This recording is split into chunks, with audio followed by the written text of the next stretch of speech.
Alors, le message de ce matin, il y a eu du mal à... L'accouchement a été difficile. J'ai pas souffert physiquement, mais ça a été compliqué à venir. Et il y a encore des choses qui me parlent moi-même, qui me parlaient pendant le culte. Je me dis, mais en fait, c'était pour moi ce message. Donc je vous le partage, mais il y a des trucs qui m'ont touché ce matin, où d'un seul coup, ça a fait clic dans ma tête. Et je me suis dit, en fait, mais c'est comme d'habitude, il faut apprendre les choses et après les transmettre aux gens. Bon, là, je l'ai appris très tardivement. J'espère que je vais vous le retransmettre dans le bon ordre. C'est lié au décès de la petite Colline dans l'accident de Renescure. Donc quand c'est comme ça, on réfléchit beaucoup, hein. Et enfin alors pas l'enterrement, mais du coup au funérarium, c'est des circonstances où on entend toujours à peu près les mêmes phrases en fait, hein. C'est pas juste. Pourquoi elle? Qu'est-ce qu'elle avait fait? Qu'est-ce que nous on a fait? Et les gens qui en veulent à Dieu terriblement. Quand c'est des gens pas chrétiens, c'est comme ça. Alors pourquoi est-ce qu'on pense que c'est pas juste? Bon, voilà, j'imagine parce qu'elle était petite, elle avait toute une vie devant elle, parce qu'elle avait rien fait de mal, elle méritait pas ça. Et même en tant que chrétien, bah des fois on se pose un peu des questions quand ça nous arrive, on est un peu décontenancé, on dit bah Seigneur, tu fais quoi? Pourquoi? On a beaucoup de questions comme ça. Et assez ironiquement, hein, ceux qui affirment haut et fort que Dieu n'existe pas, dans ces cas-là, ont tendance à accuser Dieu d'injustice. Et étrangement, les gens qui étaient complètement athées en veulent à Dieu dans ces situations-là. On a du mal à accuser le hasard, hein, et à se dire que tout ça c'est du hasard. Il faut un interlocuteur quelque part. Mais même en tant que chrétien, on n'a pas cette démarche d'accuser Dieu, hein, de dire c'est de la faute à Dieu si ça arrive. Alors des fois, dans certaines circonstances, on en arrive là, et le Seigneur, il y a encore plus de travail avec nous. Mais voilà, on pose des questions au Seigneur. Pourquoi est-ce que ça m'arrive? Est-ce que j'ai fait quelque chose de mal? Enfin voilà, on a beaucoup de questions et on a du mal dans ces circonstances-là à y voir très clair en fait. On n'est pas en mesure de réfléchir très bien. Et dans tous les cas, c'est pas facile d'y répondre. C'est pas parce que je fais un message ce matin qu'on aura une réponse à donner aux gens, qu'on aura une réponse pour nous-mêmes. J'ai juste choisi un angle de vue qui est très précis. Et voilà, je sais que la question de la souffrance, de la maladie, de la mort, c'est pas en une prédication qu'on va faire le tour. Et je pense pas que c'est en faisant une prédication qu'on va faire le tour d'ailleurs. C'est des choses qu'il faut qu'on vive, qu'on réfléchisse pour nous-mêmes. Mais l'idée, c'était d'y réfléchir alors de manière un peu plus sereinement. Et si ça nous arrive un jour, si ça arrive à des proches, d'avoir des éléments de réponse. Voilà. Après, je vous dis, je me focalise vraiment sur un angle de vue. J'ai pas la prétention de faire le tour de la question. Ce serait fou. Donc j'ai choisi des passages de la Bible. Alors il y a des passages qui sont hyper classiques, hein, quand on parle de souffrance. Donc je les ferai pas. J'avais pas envie de faire les grands classiques, Job, tout ça. Donc voilà, on pense à Job. Hein, je me suis un peu trahi, mais c'est difficile de l'éviter quand on parle de la souffrance parce qu'il y a un message qui est très clair. Et si je résume, c'est il y a des choses qui nous arrivent parce qu'on est dans un combat entre Dieu et le malin.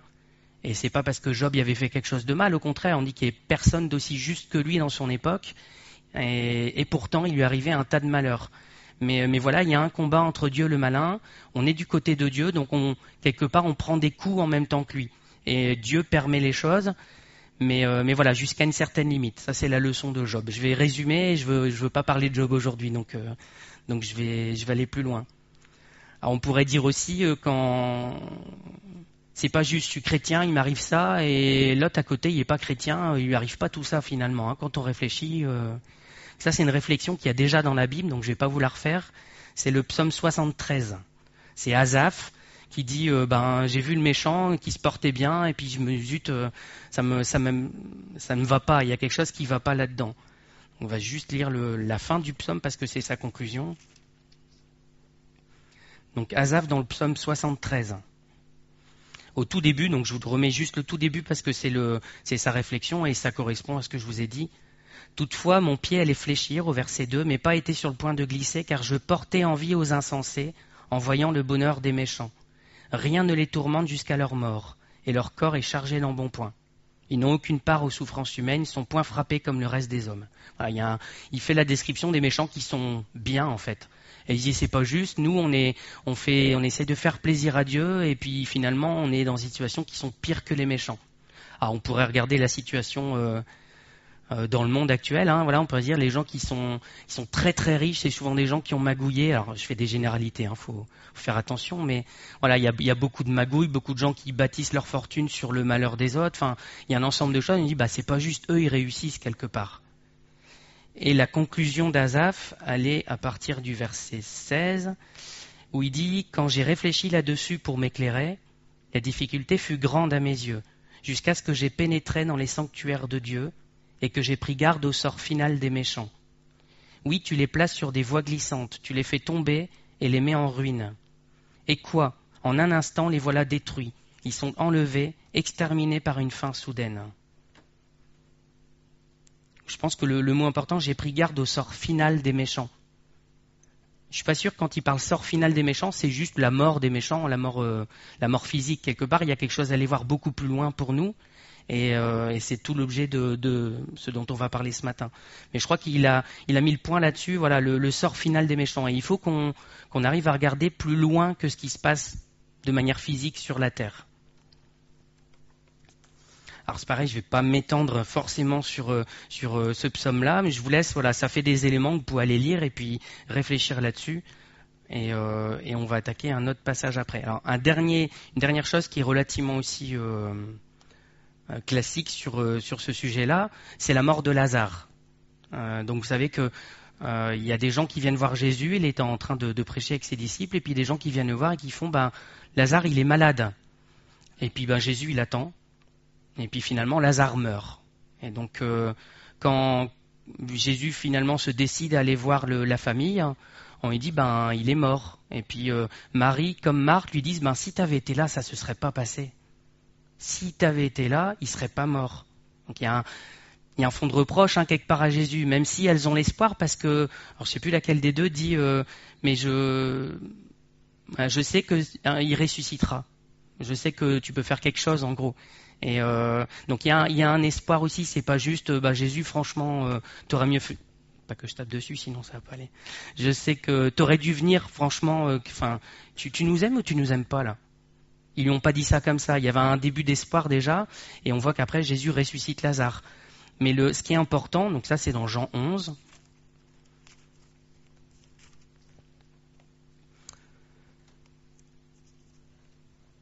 Donc Jean 11, verset 3, les sœurs envoyèrent dire à Jésus, donc c'est au tout début de l'histoire, « Seigneur, voici celui que tu aimes est malade. » Après avoir entendu cela, Jésus dit, « Cette maladie n'est point à la mort, mais elle est pour la gloire de Dieu, afin que le Fils de Dieu soit glorifié par elle. » Et pourtant, Lazare, il est mort. Alors, il est ressuscité, on peut dire que c'était pas, sur le calcul total, il n'est pas mort. Mais il est mort.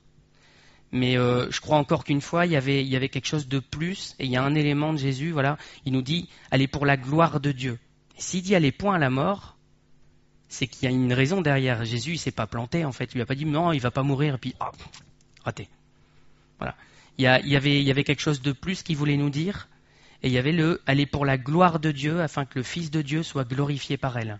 Et ça, il faut qu'on intègre aussi, on y revient, c'est le côté, à quoi ça sert, C'est difficile de dire à quoi ça sert la maladie ou la mort, mais l'idée derrière, qu'est-ce que Dieu peut faire de tout ça? Et on voit dans Jean 11, donc toujours cette fameuse histoire, au verset 35-37, Jésus pleura. On aime bien ce verset, il va très vite à lire. Sur quoi les Juifs dirent, « Voyez comme il l'aimait » Et quelques-uns d'entre eux dirent, « Lui qui a ouvert les yeux de l'aveugle, ne pouvait-il pas faire aussi que cet homme ne meure point ?» Et on voit le lien dans la tête des pharisiens, des gens qui étaient là. Alors, pas les pharisiens, c'est les juifs tout court. On voit dans leur tête que il aimait Jésus et il n'est pas venu pour l'empêcher de mourir. Donc il y a un lien entre il lui arrive quelque chose, il est malade, il meurt, et est-ce que finalement Jésus il aimait tant que ça? S'il aimait, il serait venu. C'est ça qu'ils disent les juifs. S'il aimait tant que ça, il serait venu, il aurait sauvé, il aurait fait qu'il ne meure pas. Et donc on revient dans cette interrogation qu'on a dans nos têtes assez facilement, je pense, et peut-être encore plus quand on est chrétien, il nous arrive quelque chose et de mettre en doute l'amour de Dieu en fait dans cette situation-là. Alors là, vous pouvez tourner avec moi, je vais arrêter de vous balader. En Luc 13.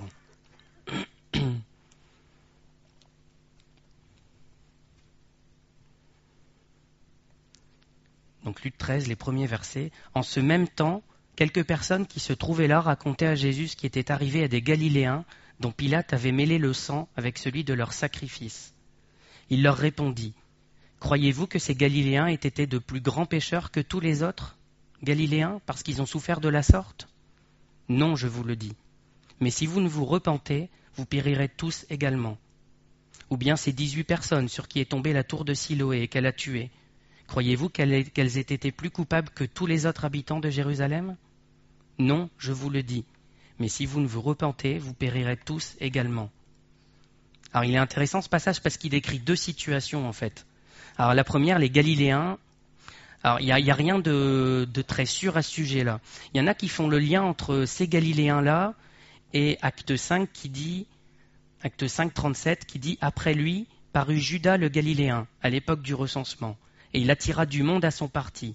Il périt aussi, et tous ceux qui l'avaient suivi furent dispersés. » Ça, c'est les pharisiens qui discutent à propos des disciples et qui disent « Qu'est-ce qu'on fait d'eux ?» Il y en a qui disent « Vous savez, il y a eu une secte là, mais ils sont tous morts. Il y a une secte là, ils sont tous morts. » Ça finissait assez mal à chaque fois. Hein. Il dit « Voilà, si c'est pas l'œuvre de Dieu, ça va mourir aussi. » Mais dans le lot, il parle de Judas le Galiléen. Et donc, certains pensent que les Galiléens dont parle Pilate ici, c'était des gens qui faisaient partie de son groupe. Et qu'est-ce qu'ils avaient de particulier ? Ils refusaient totalement l'autorité romaine à l'époque.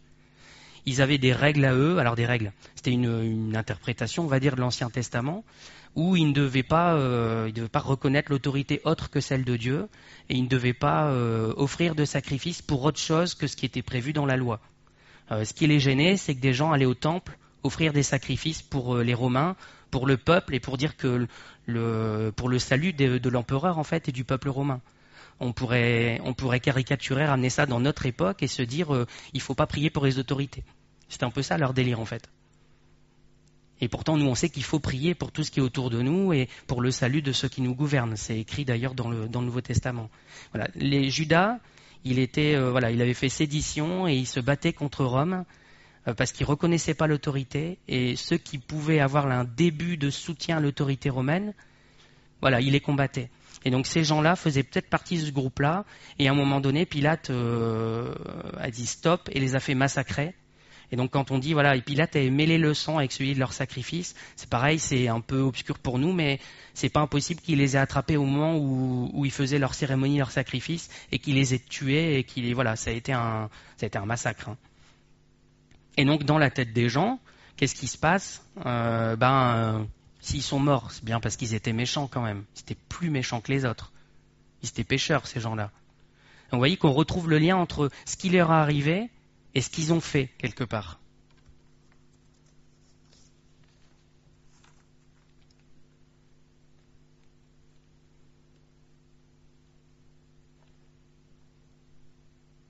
Donc, la réponse de Jésus, elle est super claire. Il leur dit, vous pensez que c'est parce qu'ils sont pires que les autres qu'ils ont été tués comme ça ? Et il dit non, je vous le dis. Il ne met pas de bémol là-dessus, hein. Il dit non, c'est pas à cause de ça. Alors c'est intéressant aussi ce petit passage, c'est une parenthèse, mais en y réfléchissant, je me dis il n'y a pas de lien entre les souffrances des gens et le fait qu'ils soient saints ou qu'ils aient la foi, ou voilà, avec le niveau de, c'est pareil, un peu bizarre comme formule, mais d'appartenance à Jésus, le niveau de chrétien. C'est pas parce qu'on est un mauvais chrétien qu'on souffre, et qu'au plus on va devenir un bon chrétien, au moins on va souffrir. Ça, c'est la doctrine de prospérité, qui dit que si vous êtes un bon chrétien, vous allez être riche, avoir une belle maison, une belle voiture, tout va être bien. Et si vous arrive des malheurs, faut vous poser la question quelque part, hein, parce que dans la Bible, on dit que vous allez être béni. Voilà, ça c'est la doctrine de prospérité. Et là, Jésus il dit non, il n'y a pas de lien entre ce qui leur est arrivé et le fait qu'ils étaient pécheurs ou plus pécheurs que les autres. Donc c'est un argument supplémentaire contre la doctrine de prospérité. Donc Jésus il leur dit non, leur mort n'est pas une punition pour ce qu'ils ont fait. C'est un point important pour nous. Donc qu'est-ce qu'il dit ensuite ? Il dit non, je vous le dis, mais si vous ne vous repentez, vous périrez tous également. Donc il n'est pas en train de leur dire attention, repentez-vous, sinon vous allez vous aussi être punis, puisqu'il leur dit non avant. Donc c'est pas ça qu'il veut leur dire. Ça n'aurait pas de sens par rapport à ce qu'on disait avant. Ce qu'il leur dit, je pense, c'est ne vous fixez pas sur ce qui est matériel, sur cette mort-là physique, mais fixez-vous sur la vraie mort derrière, sur la mort spirituelle. Et si vous ne vous repentez pas, alors physiquement, de toute façon, on mourra tous, enfin, sauf si Jésus revient avant, mais à cette époque-là, il pouvait quasiment leur garantir, vous mourrez tous, physiquement. Mais si vous ne vous repentez pas, vous mourrez spirituellement aussi derrière. Et faites attention à ça, c'est ça le plus important. Il leur dit, vous fixez pas sur la mort physique, il arrive des choses, voilà, les gens meurent, mais le plus important, c'est pas ça. Et repentez-vous. Alors, quand on parle de repentance, le terme qui est utilisé, c'est métanoéo. Je suis super bon en grec. Métanoéo ou métanoïa. On l'a déjà entendu, je pense, dans l'église. Ça a dû venir d'Alex ou Paul, certainement. Qui est traduit par se repentir, mais qui veut aussi dire changer son esprit. Et donc, à chaque fois qu'on voit le mot repentance, il y a ce terme métanoéo derrière.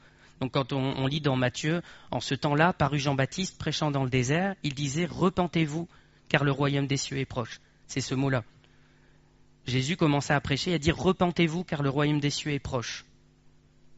Et à chaque fois qu'on voit repentir comme ça, c'est métanoéo. C'est pas facile à lire le grec. Et ça veut dire se repentir, changer son esprit. Alors, quand il dit « Repentez-vous », sinon vous périrez tous également. Il y a cette notion de changer votre esprit. Arrêtez de voir les choses comme ça. Dans votre tête, arrêtez de faire le lien entre ce qui arrivait à ces gens et leur péché. Il n'y a pas de lien. En tout cas, dans cette situation-là, il dit il n'y a pas de lien. Parce qu'il y a des fois où il y a clairement un lien et c'est la Bible qui nous le dit. Mais il faut pas qu'on ait une généralité dans nos têtes de il m'arrive des bricoles, donc c'est parce que j'ai fait quelque chose de mal. Il y a des situations où Dieu utilise la maladie, la mort pour nous parler, et ça c'est inévitable, mais c'est pas systématique. Il faut pas qu'à chaque fois qu'il nous arrive quelque chose, on se remette en cause. Qu'est-ce que j'ai fait contre toi, Seigneur? Et des fois on honore le Seigneur et puis c'est tout. Il nous arrive des choses, le Seigneur veut juste nous apprendre quelque chose, mais il n'est pas en train de nous dire t'as péché. Voilà. L'un des exemples qui est assez clair dans la Bible, c'est Pilate. On revient à lui. Vous savez qu'il y a des gens qui viennent le voir. Des gens de Tyr et Sidon, si je ne me trompe pas, qui viennent le voir et il finit par faire un grand discours devant la foule. Et la foule dit « voix d'un Dieu et non d'un homme ». Et là, qu'est-ce qui se passe? Il y a un ange qui touche Pilate et il meurt rongé des vers quelque temps après. Donc on voit que ce qui lui arrive là c'est en lien direct avec ce qu'il a fait. Il n'y a pas photo. Hérode, pardon, c'est vrai. Il y en a qui suivent. Le pire, c'est que j'ai dû le noter quelque part, mais je ne lis pas tout ce que j'écris.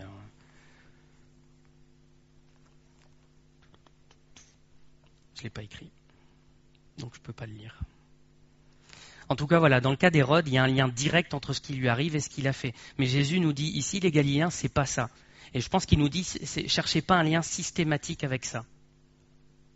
Finalement, la nouvelle naissance, c'est un peu ça. Alors c'est bien qu'il faut faire attention entre repentance et nouvelle naissance, mais ça va dans le même sens, tous les deux, c'est des étapes. Mais le fait de se repentir, changer d'état d'esprit. Arrêtez de voir ce qui est physique, même si c'est la mort, et voyez ce qui est spirituel derrière. Jésus, il leur dit ça, repentez-vous, changez votre manière de voir les choses. Alors ce qu'il leur dit là, c'est peut-être une prophétie. Alors, difficile à savoir ce qu'il voulait dire exactement, mais quelques dizaines d'années après, les gens vont être massacrés dans Jérusalem, et Jérusalem sera détruite par les Romains. On peut dire, est-ce qu'il n'était pas en train de les avertir, de leur dire, mais changez votre manière de vivre, sinon vous allez finir par y passer aussi. On ne sait pas. Mais c'est délicat, parce que si on dit que c'est ça, c'est-à-dire qu'on refait un lien, vous voyez, entre ces gens qui ne se sont pas repentis et ce qui leur est arrivé derrière. Et on retombe dans le travers des gens qui venaient voir Jésus.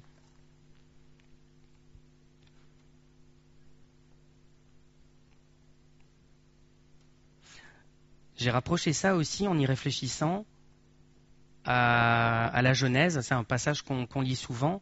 Et quand le serpent dit à Ève, non, vous ne mourrez pas. Dieu a dit que vous mourrez, mais non, vous ne mourrez pas. Et effectivement, physiquement, c'est ce qu'on dit très souvent. Physiquement, Adam et Ève ne sont pas morts. Donc, il y a quelque chose. Mais spirituellement, ils sont morts. Et je pense qu'on parle encore une fois de la même chose ici dans ce passage-là. Il dit, repentez-vous, sinon vous allez mourir. C'est spirituel. En fait, quand on entend les propos de Jésus, il peut y avoir des applications concrètes. Mais souvent, Jésus, il nous parlait de manière spirituelle. Et le défaut des pharisiens, c'est qu'ils ne comprenaient pas l'aspect spirituel des choses. Et donc, il faut que nous, on soit aussi assez près du Seigneur pour comprendre qu'il nous parle de cette manière-là et pas le prendre à chaque fois au pied de la lettre et se tromper. Dans 2 Corinthiens 4, verset 18, « Nous regardons non pas aux choses visibles, mais à celles qui sont invisibles, car les choses visibles sont passagères et les invisibles sont éternelles. » On y revient toujours, Jésus il nous parle de manière spirituelle et pas matériellement en fait. Alors des fois ça a une double application, mais ce qu'il veut nous parler c'est spirituel. Le but de Jésus c'est qu'on s'approche de lui, c'est qu'on grandisse en lui. Il est spirituel, il n'est pas de nous faire grandir physiquement en fait. Même si c'est un peu une conséquence, il veut notre bien, donc il nous veut ça aussi. Mais ce qu'il nous dit c'est spirituel avant tout. Ah ben je l'avais écrit Hérode.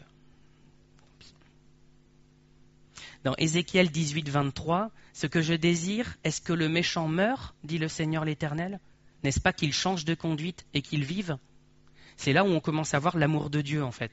Là, on parle que de malheur, on parle que de trucs qui peuvent nous arriver. C'est pas super joyeux. Mais Dieu dit, moi, je veux pas, en fait, que vous mouriez. Je veux juste que vous tourniez vers moi et que vous viviez. Mais quand il le dit, il parle spirituellement aussi. Il y a des chrétiens qui meurent. Il y a des chrétiens qui meurent dans des accidents, des chrétiens qui meurent sous la persécution dans d'autres pays. Voilà, il nous arrive tous des maladies, et ça, on ne peut pas le nier. Donc il y a un tas de choses. Et Dieu n'a jamais dit qu'on serait plus malade, qu'on aurait... Voilà, on revient dans la doctrine de prospérité, encore une fois, hein, si on tombe là-dedans. Mais ce que Dieu il veut, c'est spirituellement qu'on vive. C'est ça le plus important.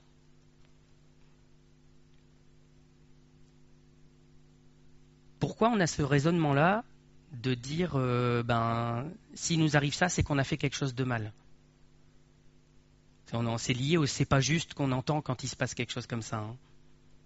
Parce que notre justice humaine, elle est bâtie comme ça, en fait, je pense. On reste un peu sur l'Ancien Testament, hein, et il arrive quelque chose, il y a réparation. Et la justice humaine, elle résonne en termes d'équivalence. J'ai fait telle faute à tel niveau de gravité, je vais prendre telle peine avec tel niveau de gravité. Alors, faut bien avoir des règles, hein, humainement. Mais Dieu, il ne raisonne pas du tout comme ça, en fait. Quand on lit la Bible, il est juste débordant d'amour. Il est juste débordant de pardon, débordant de grâce. Alors, il y a une équivalence, effectivement, avec Dieu. Au plus vous péchez, au plus il vous aime. Et si vous pensez dans votre tête que vous n'êtes pas pécheur, vous ne sentez pas l'amour de Dieu, vous n'en avez pas besoin. Donc, il y a cette équivalence, mais pas du tout dans le sens où on l'entend dans nos têtes humaines à nous. Pour montrer le contraste entre ce que le diable veut et ce que Dieu veut, je cite Jean chapitre 10, verset 10, qui dit « Le voleur ne vient que pour dérober, égorger et détruire. » Là, on voit l'œuvre du malin.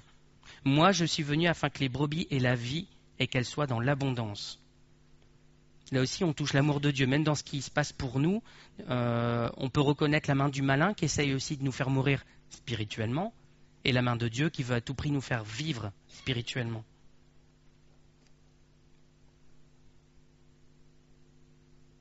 À partir du verset 4, Jésus donne une autre situation. Le raisonnement est exactement le même. Il dit, c'est 18 personnes sur qui est tombée la tour de Siloé et qu'elle a tué. Croyez-vous qu'elles aient été plus coupables que tous les autres habitants de Jérusalem ? Non, je vous le dis. La réponse, elle est claire. Il y a quelques mots, on ne peut pas se tromper. Est-ce que parce que cette petite fille, elle est morte dans l'accident, c'est parce qu'elle était plus pécheur que d'autres ? Non, pas forcément. Est-ce que ses parents étaient plus pécheurs ? C'est à cause d'eux qu'elle est décédée ? Non. On peut mettre tous les accidents qu'on veut là-dedans. Hein. Ce qui est intéressant, c'est que Jésus il donne deux situations et que ça balaye quand même pas mal de choses dans nos vies. Il nous parle de gens qui finalement ils avaient l'air quand même d'être mauvais et qui meurent, qui sont persécutés et qui meurent à cause de la cruauté d'une personne. Et après, il parle d'accidents. Voilà, c'est la vie, c'est le hasard, c'est les circonstances qui font qu'on se retrouve là et qu'on meurt. Mais il dit là aussi, c'est pas parce que vous mourrez dans un accident, qu'il vous arrive un accident, qu'il arrive un accident à un de vos proches, que c'est parce qu'ils sont plus pécheurs que les autres. Il dit, faites pas ce lien systématiquement là. Et c'est important pour nous, hein, parce que j'y reviens dans nos têtes, même nos têtes de chrétiens, on fait ce lien, on se dit, il m'est arrivé ça, Seigneur, pourquoi il m'est arrivé ça ? Et on revient à chaque fois dans ces mêmes réflexions-là. Et Dieu, il dit, mais cherche pas systématiquement à voir si tu as péché et que c'est pour ça que c'est arrivé. Vois comment tu peux en tirer ma gloire, comment moi, je peux faire quelque chose de bien de cette situation-là.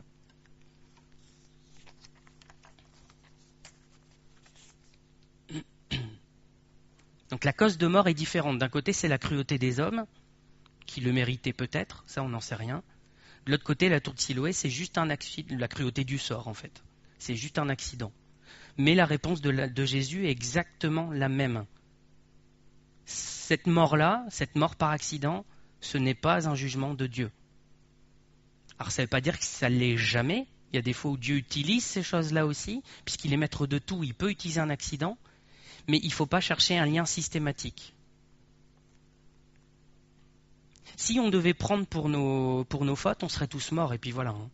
S'il devait y avoir un lien comme ça systématique, on ne serait plus là, et j'aurais plus besoin de prêcher, on serait tous morts. Et la Bible nous dit qu'on est tous pécheurs, qu'on mérite tous la mort. Donc c'est clairement pas une justice de Dieu de s'amuser à dire celui-là, allez, est plus pécheur que l'un, hop, je le tue, hop, je lui fais mourir, je lui donne des accidents. Il n'est pas du tout comme ça, Dieu. Quand on le connaît, on le sait. Alors dans la tête des gens qui ne sont pas chrétiens, ils se font une image de Dieu qui est dure et ils peuvent voir Dieu comme ça. Mais là, c'est notre rôle à nous d'aller leur dire, mais Dieu, il n'est pas comme ça, il t'aime. Alors c'est sûr, c'est difficile, c'est ce que j'ai écrit dans cette petite carte aux parents, c'est Dieu vous aime. Je sais que ça paraît déplacé, que ça paraît dur, mais Dieu vous aime. Pourquoi ? Parce que la justice, ce serait justement que vous mouriez. Mais il a donné son Fils et il ne veut pas que vous mouriez. Tout ce qu'il veut, c'est que vous viviez et que vous ayez la vie en abondance. C'est à ça qu'on voit l'amour de Dieu. En fait, la première preuve d'amour, c'est pas qu'il nous sort de certaines situations, c'est qu'il veut notre vie. Et après, dans certains cas, il y a des gens qui laissent mourir parce que c'était comme ça, parce que ça faisait partie de son plan, et des personnes qui sortent d'un accident, qui fait échapper aux accidents parce qu'il avait prévu autre chose en fait. Mais il n'y a pas de lien systématique. Je reviens toujours avec le même terme pour être sûr qu'on l'embarque dans nos têtes à la fin. Alors j'ai eu envie d'ajouter une autre histoire à ces deux-là. Vous avez compris que mon idée, c'était ces deux passages-là. Je pense qu'il y en a un troisième qui balaye encore une situation un peu différente et qui nous fait du bien aussi. Et c'est intéressant parce qu'elle se termine à Siloé aussi. Cette histoire-là, c'est l'histoire de celui qui est aveugle-né. Il est aveugle de naissance. Jésus lui fait de la boue avec sa salive, lui applique sur les yeux, il dit « Va te laver au réservoir de Siloé ». Et quand il en revient, il voit. Ce qui est intéressant, c'est de voir, donc ça c'est dans Jean 9,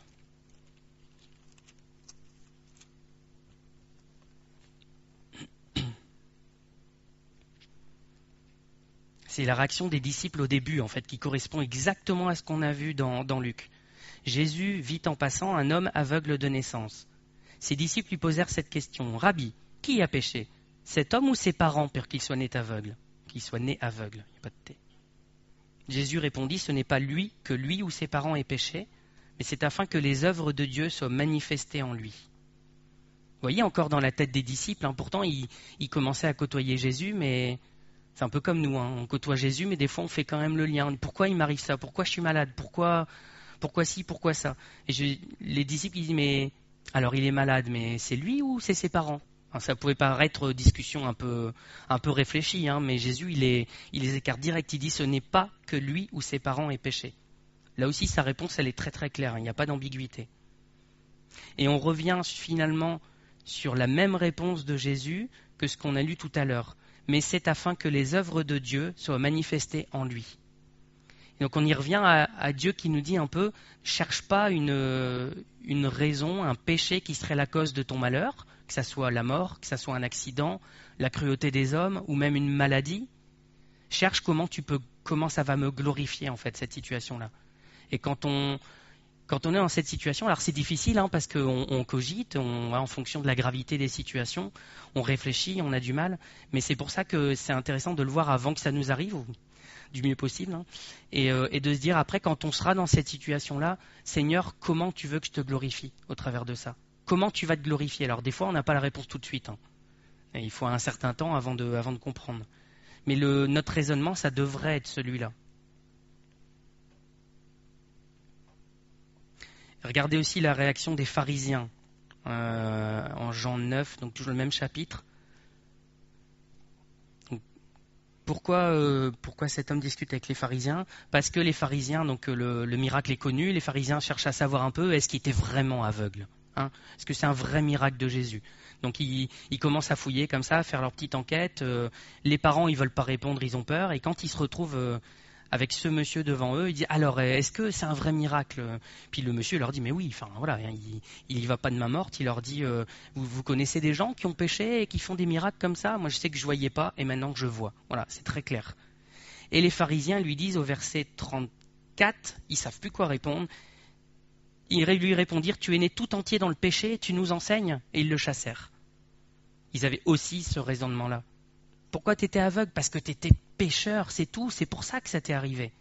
Et là, on reconnaît la dureté du diable, la dureté de l'homme aussi, de dire, ce qui t'arrive, quelque part, réfléchis, c'est peut-être un peu de ta faute. Voilà. C'est violent quand on est malade, quand il y a des situations difficiles, et du coup, il faut surtout pas qu'en tant que chrétien, on ait ce discours-là. Si c'est ça, on a raté quelque chose de l'amour de Dieu. On ne peut pas aller vers les gens et essayer de les consoler, leur dire, parce qu'on peut le dire, on peut l'emballer un peu. Quand on est chrétien, on emballe les choses. On va être à côté de la personne, mais dans ta vie, ça va. Dire, t'as pas de soucis particuliers. Puis on pourrait vite glisser vers ce qui t'arrive. Tu vois pas de raison, non? Il y a pas un truc qui se passe dans ta vie qui pourrait expliquer pourquoi ça se passe comme ça. On rigole, mais bon, dans ce qu'on dit, des fois, on n'est pas très loin, ou dans ce qu'on pense, même si on le dit pas. Et on n'est pas mieux que les pharisiens quand on fait ça. Les pharisiens, ils n'ont pas fait grand-chose pour cet homme, quand on regarde. Ils l'ont enfoncé, ils ont juste cherché à l'enfoncer. Heureusement, il avait croisé Jésus, il en était conscient. Et quand Jésus le croise, après, il dit, alors tu crois au Fils de Dieu? Il s'est prosterné, il a adoré. Je crois, Seigneur, et il l'adora, au verset 38. Mais on retrouve dans la tête des disciples, dans la tête des pharisiens, des juifs, d'une manière générale, je pense dans la tête de tous les hommes, ce lien de ce qui t'arrive. Il y a une raison quelque part, réfléchis, c'est que tu as fait quelque chose de pas bien. Et voilà, Dieu veut pas du tout de ce raisonnement-là. Il n'y a pas de lien systématique. Il peut y en avoir un, parce qu'on dit l'histoire d'Hérode, après on pourrait fouiller, en trouver d'autres, mais c'est pas systématique. Et donc il faut vraiment qu'on se mette ça dans la tête, et que quand les gens nous disent pourquoi ça m'arrive, des fois on n'a pas le pourquoi en fait. On ne peut pas les aider, on ne peut pas dire Dieu il fait justice, il fait pas justice. Je ne sais pas pourquoi ça t'arrive, tout ce que je sais c'est que Dieu t'aime, et c'est qu'il veut tirer sa gloire de la situation. Maintenant comment il va le faire, j'en sais rien. Je vais prier avec toi, je vais t'aider, je vais chercher la face du Seigneur, mais ce que Dieu veut c'est ça.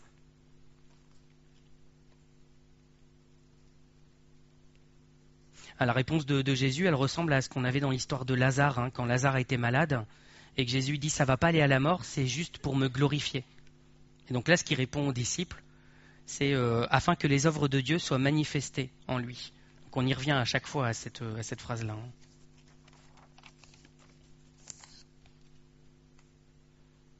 Donc on a vu trois situations où la réponse de Jésus est systématiquement la même. Ne cherchez pas une explication en termes de péché à ce qui vous arrive, pas systématiquement. Il y a la cruauté des hommes, la cruauté d'un accident, du hasard et la maladie. Et la maladie, c'est important parce qu'on peut vite tourner dans notre tête aussi pourquoi j'ai de l'eczéma depuis tant d'années? Pourquoi j'ai ci? Pourquoi j'ai ça? Est-ce que j'ai encore un péché qui n'est pas réglé avec le Seigneur? Est-ce que c'est pour ça que tu ne me guéris pas, Seigneur? Quand on réfléchit à la guérison, on cherche pourquoi le Seigneur pourrait ne pas nous guérir. Et donc on va dire pourquoi j'ai ça? Pourquoi j'ai cette maladie-là? Est-ce que tu veux? Et puis en fait, on s'embourbe dans une situation qui n'a pas lieu d'être parce qu'on cherche et on fouille pendant des années peut-être ce qui peut bloquer. Qu'est-ce que j'ai fait de mal, Seigneur, pour que tu permettes ça dans ma vie? Montre-moi. Et puis on peut prier pendant des années. Montre-moi le péché qui cause ça. On est complètement à côté de la plaque. Au lieu de chercher, Seigneur, comment je peux te glorifier dans cette maladie, on est en train de chercher de comment je vais en sortir, qu'est-ce que j'ai fait de mal. Et voilà, je sais pas, j'ai préparé tout ce message-là un peu en dernière minute. Puis ce matin, dans le culte, je me dis, mais en fait, ce message, il est pour moi. Il est pour moi. Alors, je pense qu'il n'est pas que pour moi, sinon il ne m'aurait pas laissé le préparer, il m'aurait juste parlé dans mon coin et puis je ne vous l'aurais pas partagé. Bon, aussi, parce qu'on partage toujours. Ça peut toujours être bon à prendre, mais voilà.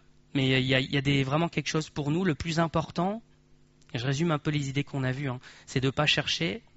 Je suis super lourd avec ça, je sais, mais je veux que ça rentre. Ne pas chercher systématiquement un péché qui soit la cause de ce qui nous arrive. Que ça soit un accident, la cruauté des hommes, la maladie, il n'y a pas de lien systématique. Qu'est-ce qui est le plus important, nous dit Jésus, c'est repentez-vous, sinon vous mourrez également. Donc, ce qui est important, c'est notre destinée éternelle, notre destinée spirituelle en fait. Il faut qu'on se fixe là-dessus. Est-ce que ça, c'est réglé? Comme on l'a déjà cité, Dieu ne veut pas que les méchants meurent. Il veut que tous soient sauvés. Ça, c'était Ézéchiel 18, 23. Et les idées qu'on a vues encore et sur lesquelles il faut qu'on se fixe, c'est ça les vraies réflexions qu'on doit avoir dans ces situations-là. C'est Seigneur, comment je peux te glorifier? Comment cette situation-là, elle peut te glorifier? Alors des fois, on n'aura pas les réponses, hein. Je ne peux pas vous dire pourquoi je suis malade, pourquoi j'ai telle ou telle situation. Mais je sais qu'à la fin, le but de Dieu, c'est sa glorification. À lui. Comment ça va arriver? En combien de temps? Ça, voilà. Il me le révélera peut-être en cours de route. Peut-être qu'il ne me le révélera pas et je ne saurai pas, hein. Ça se passera après ma mort ou voilà, on n'en sait rien en fait. Mais c'est ça qu'il faut chercher, c'est moi du peu que je peux faire, Seigneur, comment je peux te glorifier dans ma situation. Et le Seigneur, il fera, il travaillera, parce qu'on se sera positionné en tant qu'un outil dans ses mains en fait. Alors je reviens juste pour terminer, largement dans les temps, sur Luc 13. Donc on a lu les 5 premiers versets. Et en conclusion, je voudrais lire les quelques versets qui suivent. Il dit aussi cette parabole.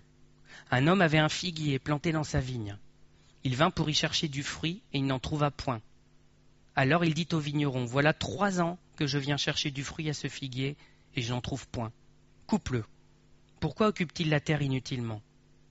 Le vigneron lui répondit, Seigneur, laisse-le encore 7 années, je creuserai tout autour, et j'y mettrai du fumier. Peut-être à l'avenir donnera-t-il du fruit, sinon tu le couperas. Je pense que ça, c'est vraiment clairement bien mis dans la suite par rapport à ce qu'on a vu. Il y a un délai supplémentaire. Là aussi, on y voit l'amour de Dieu. Il y a un délai supplémentaire pour qu'on se repente, qu'on se tourne vers lui et qu'on porte réellement du fruit. Dieu ne veut pas qu'on meure, il veut qu'on porte du fruit, qu'on soit à sa gloire. Dieu pourrait dire, voilà, maintenant, stop. L'humanité, stop, j'en peux plus. C'est que du péché partout, je supporte plus, j'arrête tout. Et il donne un délai supplémentaire. Il donne un délai supplémentaire à chacun en particulier, pour qu'on puisse porter du fruit. Des fois, on dit, Seigneur, ma vie, j'aimerais bien porter plus de fruits. Là, c'est un peu, je sais pas, on est frustré nous-mêmes par le peu de fruits qu'on porte, en fait. Et le Seigneur dit, je te donne encore du temps supplémentaire. C'est à ça qu'on voit qu'il nous aime, en fait. Il pourrait dire, ok, stop, on arrête tout, tu meurs dans un accident, on n'en parle plus. Ou tu meurs d'une maladie, enfin, plein de moyens de mourir, hein. Mais Dieu n'est pas comme ça, il ne le retranche pas, il dit voilà, je vais mettre toutes les conditions autour. Je vais creuser autour, je vais mettre du fumier, je vais vraiment en prendre soin pour qu'il porte du fruit. Et ça, c'est Jésus qui met toutes les conditions autour de nous pour qu'on porte du fruit. Y compris les accidents, la mort, les maladies. C'est des éléments que Dieu peut utiliser pour qu'on porte du fruit.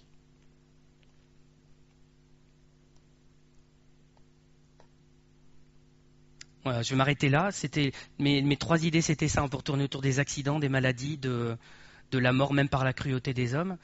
Voilà, vous voyez que ça répond pas à toutes les questions qu'on peut se poser quand il y a la maladie, quand il y a la mort et tout ça, mais ça nous donne une piste de réflexion. En tout cas, moi, ça a été mon cas pour l'accident de cette petite. On ne sait pas quoi répondre aux gens et on se trouve bête. Alors des fois, il faut juste se taire, hein. Faut juste être avec les gens, leur dire qu'on les aime et leur montrer.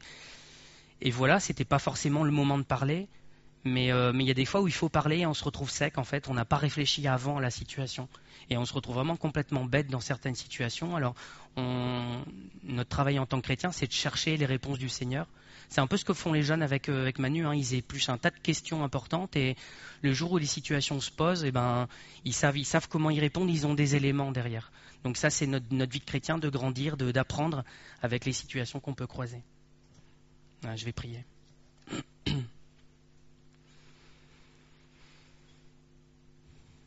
Seigneur, je te remercie pour ta parole. Merci de ce que tu m'as parlé avant tout. Et Seigneur, ce n'est pas une leçon que je fais aux autres, c'est une leçon que j'ai reçue et que je veux partager, Seigneur, en toute fraternité avec mes frères et sœurs.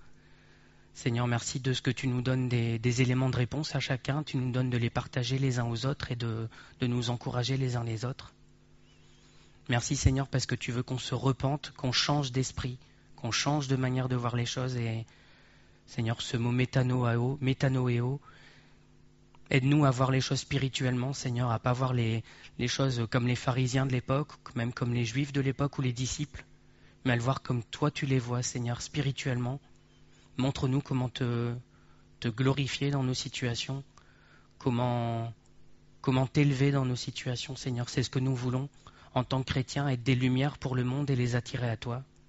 Aide-nous à faire ça, Seigneur, pour les gens autour de nous qui peuvent souffrir, à les aiguiller vers toi, à les attirer à toi par notre comportement et Seigneur, nous sommes conscients aussi que c'est notre comportement dans ces situations-là, quand ça nous concerne, qui compte beaucoup et qui éclaire les gens. Nous prions de, Seigneur, nous travailler à l'avance pour que quand ça nous arrivera, on puisse réagir de la bonne manière, Seigneur, parce qu'on aura toi dans le cœur et que c'est toi qui réagiras en réalité. Merci Seigneur. Amen.